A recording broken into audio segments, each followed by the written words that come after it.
Our food system is enslaved, it's shackled by an industrial regulatory structure that disallows freedom of choice among voluntary consenting adults to give their microbiome personal agency. How's Mm. that for some powerful phraseology? All That is right. so good. That's the headline right there. Yeah, it is. I mean, we're in a time of consenting adults exercising freedom of choice, and we're all about personal agency, right? That's the operative term. We want agency. What is more what is more intimate in that space than our food? We've got freedom of choice in the bathroom, the bedroom, and the womb, but not the kitchen. Yeah.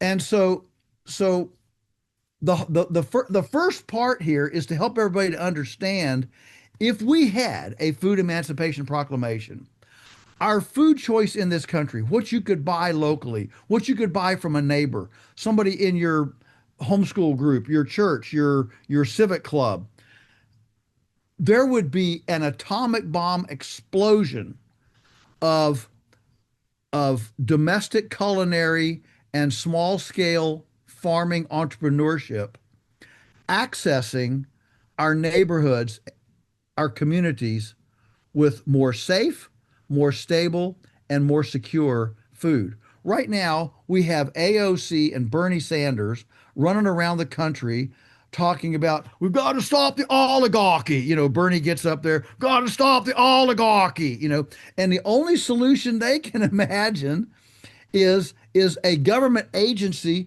bigger than the oligarchy. Well, the problem is that's what we've had for 100 years.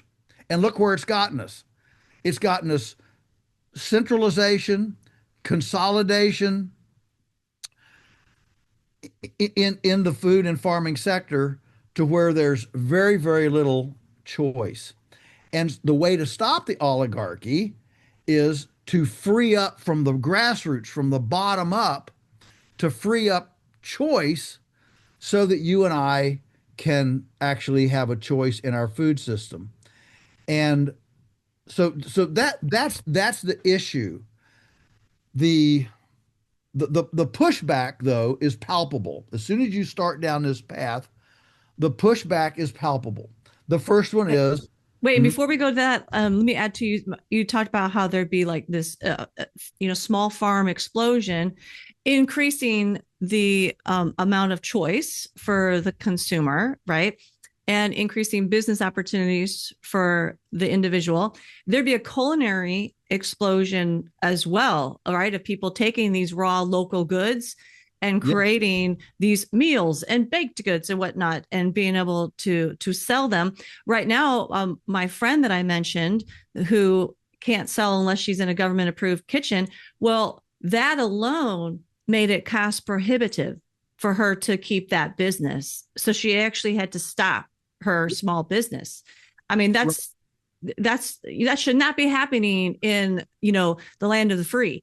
yeah, Like, well, this is where you come to pursue your American dream. yeah. Like, Nobody's putting a gun to your head saying you have to eat her food. This is that's totally right. voluntary, total freedom of choice. And what people have, and people say, well, why didn't she just comply?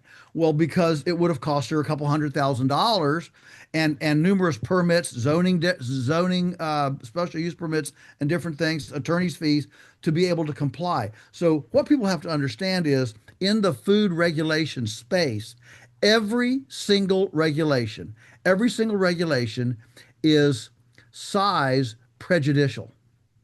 It's easier to comply if you're big than if you're small, because the regulations are not regulations of empirical quality, like bacteria counts, or how many fly legs are in the Cheerios. It's not empiric. It's not in empirical. It's it's it's subjective.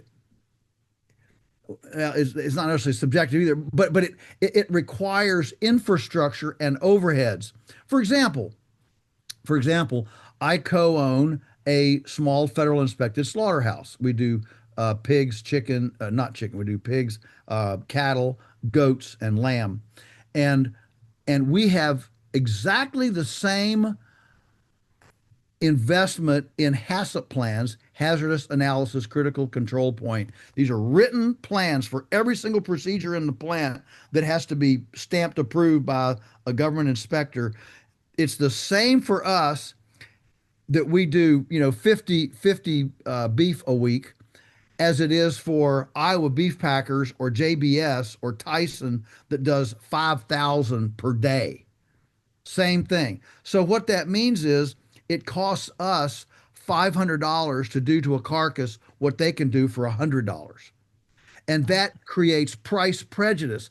People complain about local food being expensive or our food being expensive. Well, 30% of the cost of legal food in this space to sell is because of these prejudicial regulations. Well, the other side says, well, look, we got to have a level playing field. It's not fair for you to be exempted from these requirements that that Tyson has to comply with. We're playing two fundamentally different games, Cena. I'm not asking to go put on the shelf at Walmart and Costco. Okay. I'm not asking to outlaw, I'm not an abolitionist. I'm not asking to outlaw Monsanto or JBS. What I am asking for is a viable underground railroad so that those of us who want to get out of the system may. And as far as the level playing field, people that say that, it's like saying, all right, we want football in America, but there's going to be a new rule. The only place you can play football is in an NFL approved sanctioned stadium. So that Sunday afternoon pickup game in the backyard where, 7 guys and 2 girls, decide to pick up a football game, and the goalposts are going to be the lilac bush and the clothesline at one end and the garden spade and the flower pot at the other end. And, out of bounds is the side of the house on one side and the hedge, on the other. No, that doesn't work. The point is those two games are it's not the same game. You're not playing the same thing. One is completely choice, individual. Nobody's paying to go see it. You don't need referees. You work it out. The other is a totally different thing. And so those of us in the private sector who want to interact with private transactions direct between a farm or a culinary kitchen with a consenting adult patron, we're not in the public sector. We're in the private sector interacting, between ourselves. Friends, want to dive deeper into our thought-provoking conversations? Become part of the Beyond Labels family today by joining below. For any gift amount, you'll get access to the full, uncut episodes. Every contribution, whether big or small, keeps this podcast going. So join us and expand your Beyond Labels experience. Thank you.